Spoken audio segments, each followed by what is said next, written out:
இந்த சண்டே ஆனால் போதும், நம்ம இந்த லேப்டெல்லாம் க்ளீன் பண்ணலைன்னா நமக்கு தூக்கமே வராதுப்பா.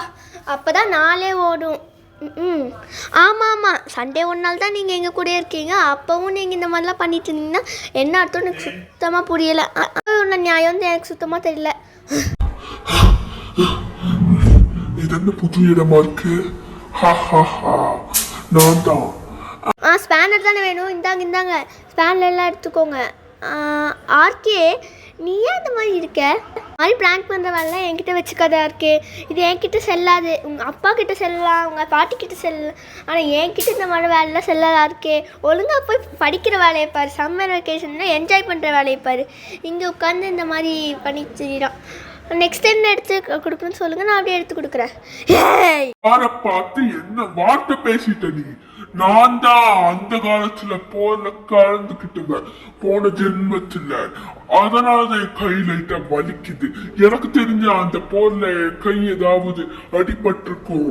அதுதான் என்னோட பிளாஷ்பேக்க தெரிஞ்சுக்கணும்னு நான் சப்ஸ்கிரைப் பண்ணிருக்கேன். ஏய், என்னை பார்த்து நீ என்ன வார்த்தை பேசிட்ட ஜம்புலங்கேஸ்வரி?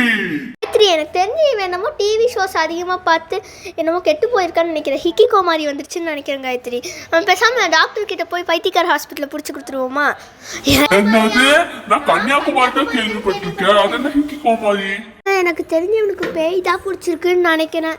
ஏன்னா மழை அது வெயிலும் மழையும் ஒட்டுக்க வரும்போது பேய் பிடிக்குன்னு சொல்லுவாங்கல்ல, அந்த மாதிரி தான் நினைக்கிறேன். அது உண்மை ஆக போகுதுன்னு நினைக்கிறேன். திடீர்னு ஏதாவது ஆச்சரியம் நினச்சின்னா மழை வரும்னு சொல்லுவாங்க, அதுவும் உண்மையில. நீ என்ன வளர்த்திட்டு இருக்க?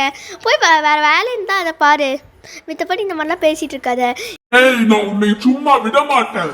என்ன காயத்ரி, ஆம்புலன்ஸுக்கு ஃபோன் பண்ணு. ஐயோ, ஹலோ 108, சீக்கிரம் இங்கே வாங்க. இங்கே இதெல்லாம் இந்த உங்கள் வீட்டில் நடக்குதா? இனிமேல் இவங்க வீட்டில் தலை வச்சு நான் படுக்க மாட்டேன்ப்பா சாமி. எப்படியெல்லாம்